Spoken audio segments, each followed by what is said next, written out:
Bom dia. Então, após a gente ter realizado aí uma pausa, né, de uma semana aí para ficar com a família, descansar, né, ou realizar aí um passeio, né, com segurança, de forma segura, nós retomamos as atividades aí do terceiro bimestre, né, iremos retornar a partir de hoje, lá na apostila 06, tá? Hoje a gente vai realizar atividades da disciplina de língua portuguesa. Então a gente vai realizar leitura, entendimento, né, e compreensão do texto, para estar realizando a interpretação de questões pertinentes ao nosso texto, que é a boneca Guilhermina. Então a gente vai ler, compreender o texto, né, observar os elementos presentes na história, tá? Né, o tempo, os personagens, o cenário em que ocorre a história, tá? A boneca Guilhermina. Esta é a minha boneca, a Guilhermina. Ela é uma boneca muito bonita, que faz xixi e cocô. Ela é muito boazinha também. Faz tudo o que eu mando. Na hora de dormir, reclama um pouco, mas depois que pega no sono, dorme a noite inteira. Às vezes ela acorda no meio da noite e diz que está com sede. Daí eu dou água para ela. Daí ela faz xixi e eu troco a fralda dela. Então eu ponho a Guilhermina dentro do armário, de castigo. Mas quando ela chora, eu não aguento. Eu vou até lá e pego a minha boneca no colo. A Guilhermina é a boneca mais bonita da rua. Então, o nosso texto, né, ele é de Mui Laerte, a boneca Guilhermina, né? As reportagens Penélope, São Paulo, editora Campainha, né? Companhia das Letrinhas, 1997. Na primeira questão do nosso texto, a gente tem a seguinte questão. O texto trata principalmente, né? Nós temos aí 4 alternativas. Das aventuras de uma menina, das brincadeiras de uma boneca muito especial, do dia a dia de uma menina, né? Então você vai marcar só uma alternativa, né, que é coerente ali, né, com o principal contexto ali que o texto trata, tá? Questão 2. O trecho A Guilhermina é a boneca mais bonita da rua expressa, né, uma opinião da dona, né, sobre a sua boneca, né, está afirmando ali que a Guilhermina é a boneca mais bonita da rua, né? O que essa expressão aí expressa, né? Uma opinião da dona sobre a sua boneca, um comentário das amigas da dona da boneca, um desejo da dona de Guilhermina, um fato acontecido com a boneca e a sua dona. Na atividade 3, na questão 3, no trecho, mas quando ela chora, eu não aguento, né? A expressão sublinhada significa, em relação à dona da boneca, né, um sentimento de paciência, pena, raiva ou alegria, tá? Vou marcar apenas uma alternativa. Questão 4. Qual é o cenário desta história, né? É a casa da dona da boneca, a rua da dona da boneca, a escola da dona da boneca, tá? Apenas uma alternativa. Questão 5.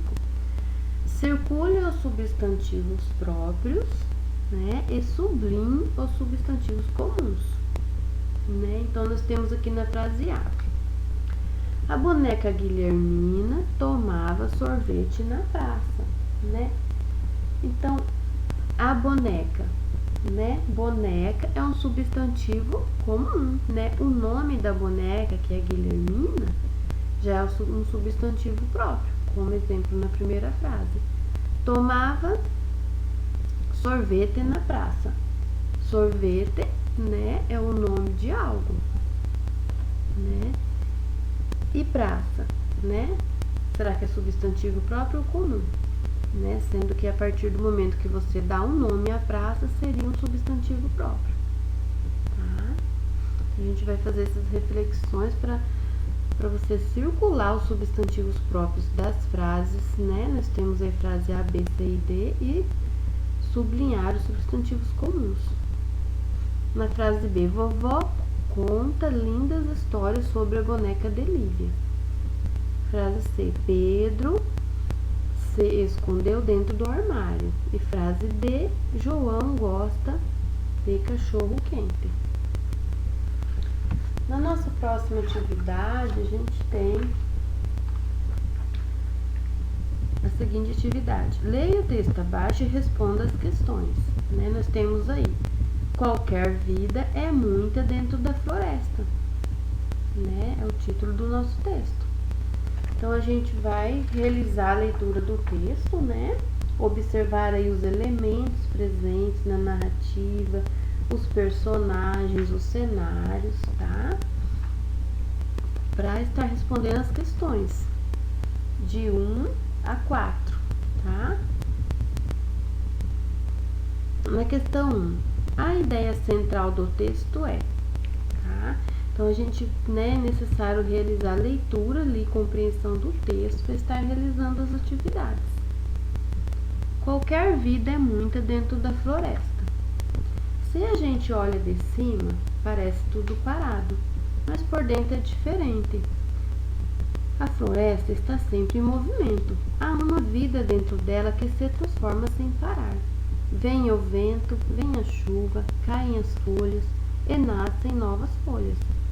Das flores saem os frutos, e os frutos são alimento. Os pássaros deixam cair as sementes. Das sementes nascem novas árvores. As luzes dos vagalumes são estrelas na terra. E com o sol vem o dia. Esquenta a mata, ilumina as folhas, tudo tem cor e movimento. Então, o texto é de Índios Ticuna, qualquer vida é muita dentro da floresta, né? É o título do nosso texto. Né? Livro das Árvores, editora, Organização Geral dos Professores, tá? Ticuna, Bilíngues, 1998.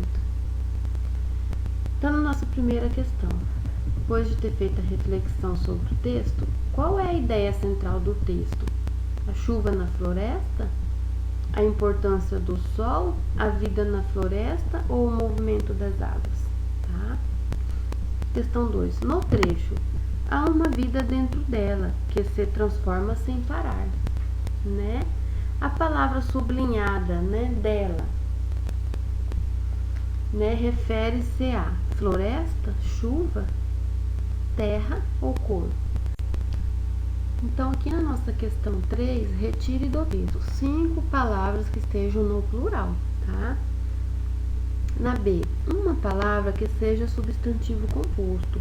Então, substantivo composto são palavras, né, formadas aí por 2 ou mais palavras, né? Eles podem ser separadas por hífen ou não, tá?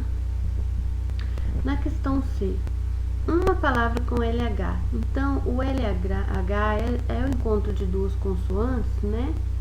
Que quando você pronuncia elas, não altera o som, né? Então, eles são um encontro de 2 consoantes que formam um dígrafo, tá? Vai registrar aí, retirar do texto e registrar uma palavra, né? Escrita aí com LH. Na questão D, 2 palavras com FL. Então, são encontro aí, né, de 2 consoantes, né, que forma aí um encontro consonantal. E na questão E, 3 palavras com TR, tá? Que são aí encontros consonantais, tá? O encontro dessas 2 consoantes, elas alteram o som, tá? Por isso que elas não são dígrafo. Na nossa próxima atividade, a gente tem aqui na continuação os verbos, né? O verbo, ele é uma palavra que exprime ação, estado ou fenômeno, né? Então, a gente pode exprimir aí uma ação, né? O estado que se encontra algo ou um fenômeno, né, da natureza. Então, nós temos os seguintes exemplos. Mariana correu na competição. Correu, exprime uma ação. Maurício ficou triste. Ficou exprime o estado em que se encontra Maurício, né? Nosso terceiro exemplo, choveu muito no final de semana. Choveu exprime um fenômeno da natureza, uma ocorrência da natureza, tá? Então, os verbos, eles podem aí exprimir, né? Ação, estado ou fenômeno, tá? Na atividade 4, circule os verbos nas frases abaixo. Então, nós temos aqui na frase A, das sementes nascem novas árvores, né? Então, qual é o verbo da frase? Qual é a palavra que exprime aqui, que representa uma ação que ocorre com as sementes, tá? Então, você vai circular essa palavra. Na frase B, das flores saem os frutos. Vai identificar o verbo, né? O que acontece com as flores? Qual é a ação, né? Vai identificar o verbo e circular. Frase C, a floresta está sempre em movimento, tá? Vai identificar o verbo da frase, circular, né? Como está a floresta? Caem as folhas, né? O que acontece com as folhas? Qual é a ação da frase, tá? Então, é essa a nossa atividade de hoje. Qualquer dúvida, a Pro está à disposição, tá? Para acompanhar a realização das atividades. Boa atividade a todos!